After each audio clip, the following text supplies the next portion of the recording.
नमस्कार, आदाब, जय भीम, सत श्री अकाल। मैं हूँ माजिद सिद्दीकी और आप देख रहे हैं फोकस हिंदुस्तान न्यूज़ चैनल। आज की ख़ास खबरें सब्सक्राइब करें, लाइक करें, शेयर करें। फिर आऊँगा एक ताज़ा खबर को लेकर माजिद सिद्दीकी।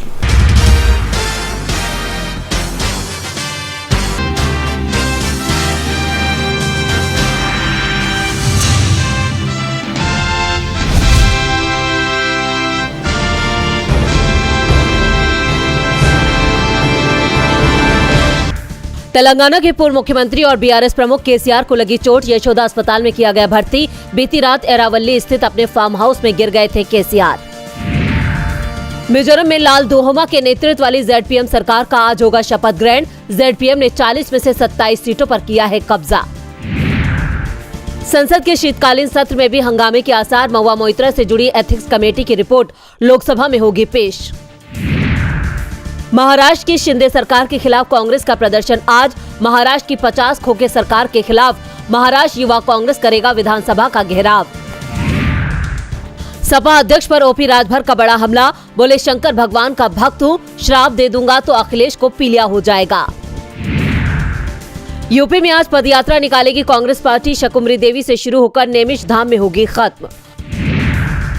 वाराणसी ज्ञानवापी मामले में इलाहाबाद हाईकोर्ट आज सुनाएगा फैसला। हिंदू पक्ष और मुस्लिम पक्ष को है कोर्ट से उम्मीदें। सुप्रीम कोर्ट में राज्यसभा से निलंबन के खिलाफ आम आदमी पार्टी के सांसद राघव चड्ढा की याचिका पर आज होगी सुनवाई।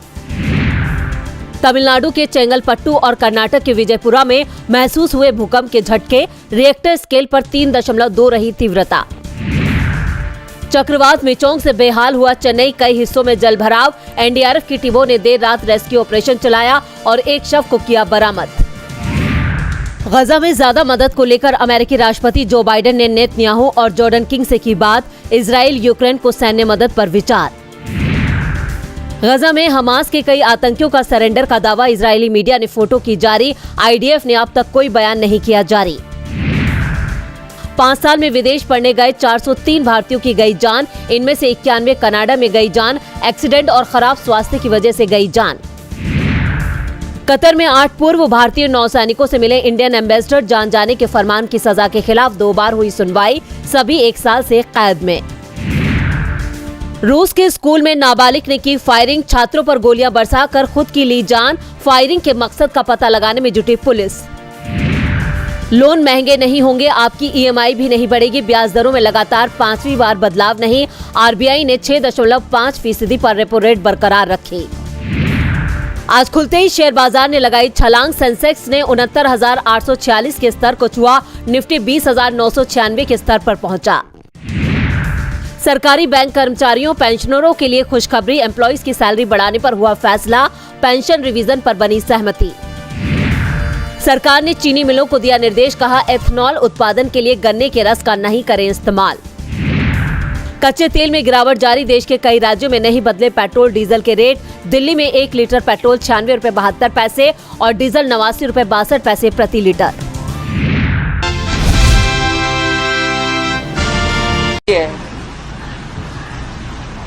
उनका भी दाऊद के लोगों से जमीन का व्यवहार है और उसके बारे में ईडी ने कार्रवाई की है। उनकी भी प्रॉपर्टी ईडी ने जब्त की है। जब प्रफुल्ल पटेल जी यूपीए के सरकार में मंत्री थे तो इसी मुद्दे पर भाजपा ने सोनिया गांधी के ऊपर सवाल उठाए थे। ये आपको मालूम है, यही मुद्दा है। तो प्रफुल्ल पटेल जी के बारे में आपकी क्या राय है? फडणवीस जी को मैं पूछना चाहता हूं, आपकी क्या राय? फिर हसन मुशर्रफ, 70,000 घोटाले वाले सिंचन घोटाले वाले अजित पवार, ईडी ने जिसकी प्रॉपर्टी जब्त की है और रेड्स पर रेड्स हुआ है प्रताप सरनाइक, ईडी जिसको गिरफ्तार करने निकली थी वो भावना गवड़ी। ऐसे कितने लाभ हम ले सकते हैं? तो नैतिकता का ही मुद्दा है। तो आपने जिसके साथ सरकार बनाई है वो चाहे शिंदे गुट की हो या अजित पवार गुट की हो, ये तो पूरा करप्ट पार्टी आपके साथ बैठी है। तो तो सिर्फ नवाब मलिक के ऊपर ही क्यों हमला है? क्यों? ये ढोंग है, इसलिए मैं कहता हूँ, म्हणून मी सांगतो हे ढोंग है। सर, आपने अलग अंदाज में ट्वीट किया, अलग अंदाज में ट्वीट करके कहा कि हमें देवेंद्र ने इस तरह, फडणवीस ने इस तरह से जानकारी दी, क्या कहना चाहते? नहीं, आपका हो गया पूरा। देखो बात ऐसी है, कल राज्य के मुख्यमंत्री ने दूसरी उप मुख्यमंत्री को एक पत्र लिखा। नागपुर में दोनों एक साथ बैठे हैं, सदन में एक साथ बैठे हैं और पत्र लिखते हैं, पत्राचार करते हैं। हाँ, क्या जमाना आया है, बाजू बाजू में बैठे और पत्र लिखते हैं कि भाई ये ठीक नहीं है, नवाब मलिक के बारे में आपने जो यहाँ आपके साथ बैठा है उनके ऊपर ऐसे ऐसे आरोप है, फलाना फलाना आरोप है। जनता पार्टी ने जो नवाब मलिक साहब के साथ किया वो गलत किया है। नवाब मलिक भाई हमारे भाई भी है और एनसीपी के वरिष्ठ नेता है। उन्होंने ड्रग माफिया के खिलाफ बहुत लड़ाई की थी और जिस तरह से भ्रष्ट जुमला पार्टी भारतीय जनता पार्टी थी, अच्छी पार्टी थी, अभी वो भ्रष्ट जुमला पार्टी बन गई है और उनके खिलाफ उनकी पोल खोल करने का काम वो करते रहे। तो ड्रग्स हो या करप्शन हो, इसके खिलाफ हमेशा बोलते रहे। तो समझ में नहीं आ रहा है ये क्यों हो रहा है और कहाँ से हो रहा है। और दूसरी जगह आप सबको पता है, जब तक everybody is innocent till they are proven guilty, तो किस हिसाब से भारतीय जनता पार्टी जो खुद भ्रष्ट जुमला पार्टी है वो ये झूठे आरोप कर रही है। मुझे विश्वास है कि कोर्ट सत्यमेव जयते, कोर्ट हमें न्याय देगी और नवाब भाई आप देखेंगे उनको वही न्याय मिलेगा और हम सब नवाब भाई और उनकी फैमिली के साथ पूरी ताकत के साथ खड़े हैं। मध्य प्रदेश की राजधानी भोपाल में कांग्रेस कार्यकर्ताओं ने जमकर प्रदर्शन किया और ईवीएम के पोस्टर पर कालिख पोत दी। कांग्रेस कार्यकर्ताओं ने आरोप लगाया कि चुनाव में जनता ने नहीं, ईवीएम ने हराए हैं। ईवीएम में की गई धोखाधड़ी के चलते ही इस तरह के परिणाम आए हैं। राजभवन के सामने कांग्रेस कार्यकर्ताओं के प्रदर्शन में पूर्व सीएम दिग्विजय सिंह और विधायक फूल सिंह बरैया भी शामिल थे। दरअसल बरैया ने विधानसभा चुनाव के दौरान ऐलान किया था कि बीजेपी को 50 सीट भी नहीं मिलेगी। अगर 50 से एक भी ज्यादा सीट बीजेपी की आई तो वो राजभवन के सामने अपना मुंह काला करेंगे। बाद में बरैया ने ईवीएम वाले पोस्टर पर काली स्याही पोत दी। उन्होंने कहा कि हम ईवीएम का मुंह काला कर रहे हैं। दरअसल बरैया को मुंह काला करने से पूर्व सीएम दिग्विजय सिंह ने रोक दिया और उन्हें काला टीका लगाया।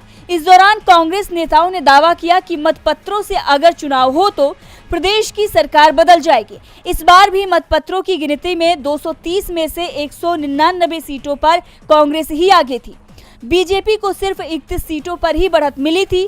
काउंटी की शुरुआत में जब मतपत्र गिने गए थे तो कांग्रेस आगे थी, लेकिन ईवीएम की गिनती में खेल हो गया और बीजेपी की 163 सीटों पर जीत हो गई। इस बीच अब मध्य प्रदेश के चुनाव परिणाम को कोर्ट में चुनौती भी देने की तैयारी हो रही है। December. After a detailed assessment of the evolving macroeconomic and financial developments and the outlook, of course, the Monetary Policy Committee decided unanimously to keep the policy repo rate unchanged at 6.5%. Consequently, the standing deposit facility rate remains at 6.25%. and the marginal standing facility, that is MSF rate and the bank rate at 6.75%. दर्शकों, देख लिया आपने हमारे video को। हमें खुशी होगी कि आपने हमारे न्यूज़ को लाइक किया और दूसरों को शेयर किया।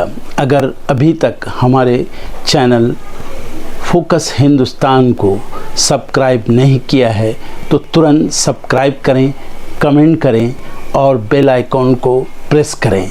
हम हाजिर हैं खबर के लिए।